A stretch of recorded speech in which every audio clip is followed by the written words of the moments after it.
Hello student, welcome back to Shiksha Samadhan YouTube channel. तो बच्चों, जैसा कि इस वीडियो में हम डिस्कस करने वाले हैं कि विड्रॉल सिस्टम क्या है, और ये बहुत सारे बच्चों का क्वेरी होता है कि हम अगर विड्रॉल करते हैं तो हमें फर्दर क्या स्टेप्स लेने हैं और किस रीजन से लेना है। तो ये सारे चीज़ें अपने आप में लिटिल बिट कॉम्प्लेक्स होता है, बट आप प्लान करोगे तो इजी वे में कर सकते हो। जैसा कि आज 5th राउंड का रिजल्ट आ भी रहा है, तो ये बहुत बड़ा इंपॉर्टेंट है कि आप विड्रॉल का प्रोसेस क्या होता है अच्छे से क्लियर हो जाना चाहिए। तो और नेक्स्ट हम ये भी पॉइंट डिस्कस करने वाले हैं कि जो आईआईटी के बच्चे हैं, बहुत सारे बच्चे चाह रहे हैं कि विड्रॉल करके हम नेक्स्ट ईयर आईपीआर करें, तो उनके लिए क्या सिस्टम है, ये भी कंप्लीट विड्रॉल का हम इस वीडियो के माध्यम से डिस्कस करने वाले हैं। तो बच्चों देखो, चॉइस फिलिंग आप करते हो तो चॉइस फिलिंग का मीनिंग क्या होता है कि जो कॉलेज और ब्रांच आप प्रीफर कर रहे हो वो आप फिल करते हो और आपको मिल जाता है। तो ये कोई मीनिंग नहीं होता कि आप उसके बाद बोलो कि हमें ये कॉलेज और ब्रांच पसंद नहीं है। तो ये आप जरूर सोचना चॉइस फिलिंग करते समय कि वही कॉलेज और ब्रांच फिल करो जो आपको चाहिए। नेक्स्ट पॉइंट देखते हैं कि देखो, कोई भी इंस्टीट्यूट होता है तो जब काउंसलिंग प्रोसेस होता है तो लास्ट राउंड या उसके पहले थोड़ा सा क्रूशियल फेज होता है कि वो चाहते हैं कि अगर आपको कोई कॉलेज और ब्रांच नहीं आपको अच्छा लग रहा है तो आप उसको छोड़ सकते हो और आपके जो पीछे बच्चे हैं उनको वो कॉलेज अलॉट कर दिया जाए। दैट मीन्स कि कोई भी सीट किसी इंस्टीट्यूट्स का खाली ना रहे। तो इसके लिए बहुत ज़रूरी होता है कि जो लास्ट होता है वो लगभग फाइनल होता है, और उस काउंसलिंग्स में देखा जाए तो विड्रॉल का इसीलिए रिस्ट्रिक्शन लगाया जाता है, रीजन बिहाइंड कि अगर आपको नहीं चाहिए तो नेक्स्ट बच्चे को अलॉट कर दिया जाए। तो चलो विड्रॉल का एक पूरा सिस्टम हम देखते हैं कि क्या है बेसिकली। तो सबसे पहले स्टार्ट करते हैं आईआईटी के लिए।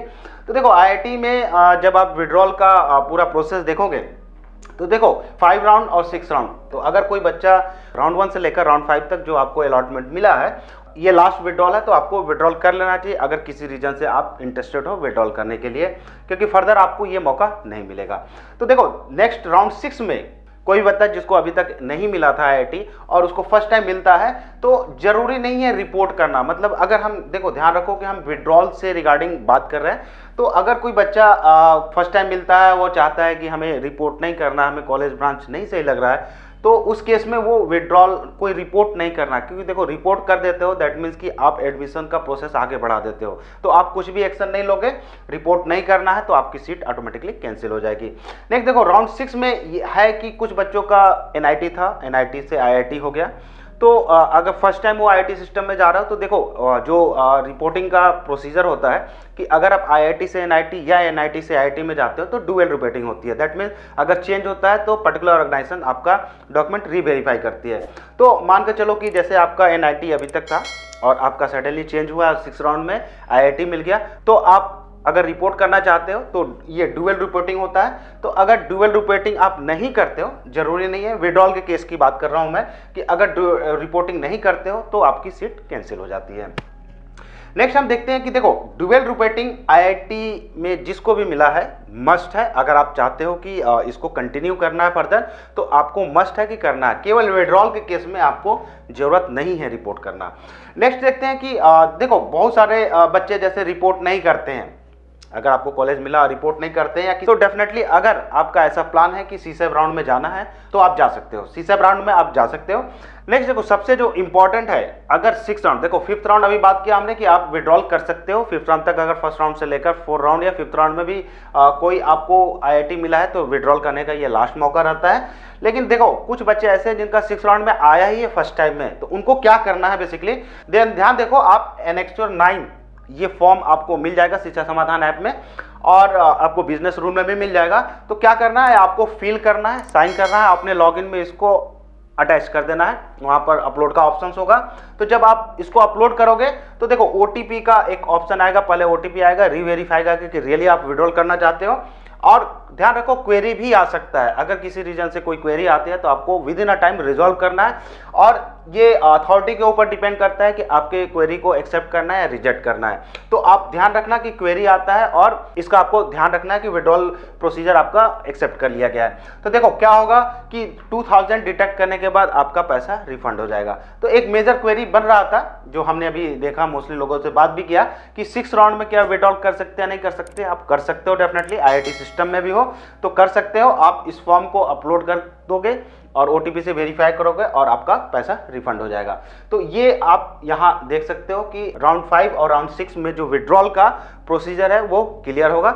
अब नेक्स्ट हम चलते हैं कि who can participate in IIT next year. देखो ये भी अपने आप में एक कंफ्यूजिंग बच्चों का बन रहा है कि नेक्स्ट ईयर अगर हमें पार्टिसिपेट करना है IIT में तो हमें किस कंडीशंस में हमको अलाउ किया जाएगा और किस कंडीशन में रिजेक्ट कर दिया जाएगा। तो ध्यान रखो कि आप ऑनलाइन रिपोर्टिंग कर दिए, दैट मीन्स कि आपको 6 राउंड में मिला और आपने IIT को रिपोर्ट कर दिया, दैट मीन्स कि एक तरह से पार्सली एडमिशन ले लिया IIT में, तो आपको नेक्स्ट ईयर अलाउ नहीं किया जाएगा। तो आपको जैसा कि ऊपर बताया कि रिपोर्ट करना ही नहीं है तो आपकी सीट कैंसिल हो जाएगी। नेक्स्ट देखो कि after admission cancel by user और मे बी कोई फॉल्स डॉक्यूमेंट प्रोवाइड करा, दैट मीन्स कि आपने IIT में एडमिशन ले लिया और आप सेल्फ कैंसिल कर रहे हो या आपका एडमिशन आपके गलत डॉक्यूमेंट लगाने की वजह से, रॉन्ग डॉक्यूमेंट लगाने की वजह से कैंसिल अगर IIT कर रही है तो नेक्स्ट ईयर आपको अलाउ नहीं किया जाएगा, नेक्स्ट ईयर अलाउ नहीं किया जाएगा। तो देखो ये 2 पॉइंट आप रख लो कि इस केस में आप नेक्स्ट ईयर अपीयर नहीं हो सकते हो। नेक्स्ट अगर जनरल है, जैसे कि आप राउंड 5 और राउंड 6 में विड्रॉल करते हो, राउंड 5 और राउंड 6 में विड्रॉल करते हो तो डेफिनेटली आप अपीयर हो सकते हो नेक्स्ट ईयर IITs के लिए। राउंड 6 में अगर आप रिपोर्ट नहीं करते हो, ध्यान रखो राउंड 6 में अगर रिपोर्ट नहीं करते हो, ऑनलाइन रिपोर्ट नहीं करते हो, उस केस में भी आप एडमिशन नेक्स्ट ईयर आप अप्लाई कर सकते हो IITs के लिए। ध्यान रखना कि फर्स्ट टाइम अलॉटमेंट की बात हो रही है, जो फर्स्ट टाइम हो रहा है या चेंज हुआ है और रिपोर्ट नहीं कर रहा है, उस केस में आप अपीयर हो सकते हो IIT के लिए। ध्यान रखना कि लास्ट विड्रॉल है जो राउंड 2 से लेकर राउंड 5 तक, अगर आपको कोई कॉलेज IIT का मिला है तो ये 5th में लास्ट विड्रॉल है, इसके बाद कोई भी विड्रॉल नहीं है। लेकिन जो फर्स्ट टाइम की बात करें तो फर्स्ट टाइम जो बच्चे मिल रहा है राउंड 6 में और रिपोर्ट नहीं कर रहे हैं तो उनके लिए ये ऑप्शंस है, तो वो अपीयर हो सकते हैं अगर रिपोर्ट नहीं करते हैं तो। नेक्स्ट देखते हैं कि सीट कैंसिल बाय IIT। देखो किसी रीजन से आपका कैंसिल IIT करता है, कुछ पर्टिकुलर डॉक्यूमेंट्स का कई बार इश्यूज आते हैं, लेकिन लीगल इशू होते हैं, तो अगर IIT फिर भी कैंसिल करती है तो आप अपीयर हो सकते हो नेक्स्ट ईयर, डेफिनेटली आप अपीयर हो सकते हो। देखो केवल अगर रॉन्ग डेटा आप प्रोवाइड करते हो उसके वजह से कैंसिल होती है तब आप अपीयर नहीं हो सकते हो। लेकिन IIT ने बहुत सिंपल कोई डॉक्यूमेंट्स का या कोई कुछ भी रीजन हो सकता है जिससे कैंसिल होता है तो आप नेक्स्ट ईयर अपीयर हो सकते हो। और प्रिपरेटरी कोर्स के बच्चे जो प्रिपरेटरी कोर्स आपने अपीयर किया है, कोई बच्चे वो भी एडवांस का एग्जाम दे सकते हैं। तो देखो ये सारे रीजन बताया कौन बच्चे एडवांस का एग्जाम दे सकते हैं, नेक्स्ट ईयर अपीयर हो सकते हैं, कौन से बच्चे नहीं हो सकते, ये आप क्लियरली ये सारे कंडीशंस आपको बता दिए हैं। और विड्रॉल का भी किस रीजन से आपको करना है और क्या उसके इम्पैक्ट होंगे ये भी आपको बता दिया। तो IIT के बच्चे इस पर खासकर ध्यान देंगे कि विड्रॉल का अगर डिसीजन लेने जा रहे हो इस राउंड में तो आपका क्लियर भी होना चाहिए कि आप क्यों विड्रॉल कर रहे हो। अगर आप विड्रॉल कर रहे हो तो आपका क्या फर्दर प्लानिंग है। तो देखो अब नेक्स्ट डिस्कस करते हैं NIT सिस्टम के लिए। तो ये भी बहुत सारा बच्चों का कन्फ्यूज़न है कि हमें CSAB में जाना है, विड्रॉल करना है, किस राउंड तक विड्रॉल कर सकते हैं। तो देखो टेक्निकली एकदम क्लियर व्यू आपको देना चाह रहा है कि कौन और कहाँ पर आप, कौन बच्चे और कहाँ तक आप विड्रॉल कर सकते हो और फर्दर क्या एक्शन लेना है। तो देखो राउंड 5 और राउंड 6 और CSAB अगर हम तीनों का ओवरव्यू लेते हैं, क्योंकि ये आप तीनों मान कर चलते हैं कि ये काउंसलिंग आपके लिए क्रूशियल है, प्लान करना है आपको विड्रॉल का, कब करना है कब नहीं करना है। तो देखो राउंड 5 ध्यान रखो, राउंड 5 में बेस ऑन रिक्वायरमेंट डिपेंड करता है कि आपकी रिक्वायरमेंट क्या है। अगर किसी भी रीजन से अगर आपकी कोई रिक्वायरमेंट है आप विड्रॉल कर सकते हो। नेक्स्ट आप देखो राउंड 6 की बात करें तो बहुत सारे बच्चे ऐसा चाह रहे हैं कि हमारा राउंड 6 में फर्स्ट टाइम अलॉटमेंट आ गया या राउंड 6 में पहले भी आपको अलॉटमेंट मिला है और राउंड 6 में आप चले गए, तो विड्रॉल कर सकते हो नहीं कर सकते हो, डेफिनेटली आप कर सकते हो। अगर राउंड 6 में विड्रॉल कर सकते हो, ध्यान रखो इंजीनियर 9 आपको शिक्षा समाधान ऐप में मिल जाएगा और बिजनेस रूल में भी आपको मिल जाएगा। तो देखो इसको आपको डाउनलोड करना है, साइन करना है, राउंड 6 बच्चों के लिए बता रहा है, और आपको अपने लॉगिन आईडी जोसा में इसको अपलोड कर देना है और आपका ये रिकन्फर्मेशन के लिए OTP आएगा।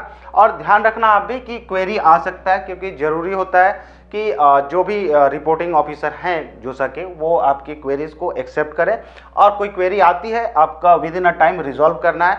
डेफिनेटली अगर आपकी ये क्वेरी एक्सेप्ट कर ली जाती है विड्रॉल की, तो आपको 2000 डिडक्ट करके ये रिफंड हो जाएगा। तो ये जो डाउट्स थे कि राउंड 6 में आप विड्रॉल नहीं कर सकते हो, डेफिनेटली कर सकते हो। नेक्स्ट देखो, राउंड 6 की बात करें तो जो बच्चे रिपोर्ट नहीं किए हैं, जो बच्चे राउंड 6 में एनआईटी, आईआईटी और एनआईटी सिस्टम में रिपोर्ट नहीं किए हैं, वो सीसैब में पार्टिसिपेट करते हैं। जैसा कि हमने यहाँ भी बताया कि आप सीसैब में पार्टिसिपेट कर सकते हो। तो जो बच्चे राउंड 6 में रिपोर्ट कर ही नहीं रहे, या चाहे एनआईटी में या आईआईटी में, वो सीसैब में पार्टिसिपेट कर लेंगे।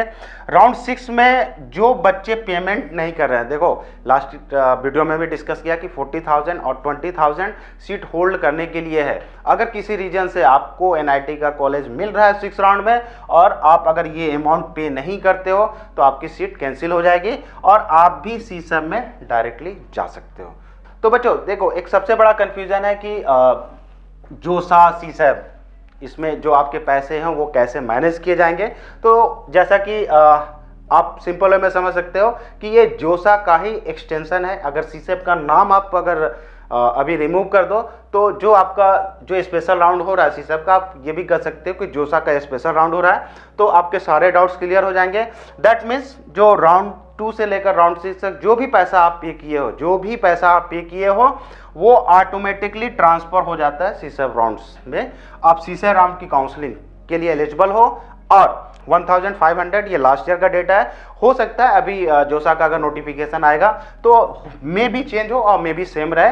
तो दैट मीन्स जो मिनिमम होता है, जो काउंसलिंग फीस होती है, सीसैब की जो काउंसलिंग फीस होती है, वो आपको पे करना होता है। और ये हर बच्चे को पे करना होता है जो भी काउंसलिंग में पार्टिसिपेट करने जा रहा है, या नया बच्चा हो या एग्जिस्टिंग हो, दोनों को अगर रजिस्ट्रेशन के लिए मस्ट होता है 1500 पे करना।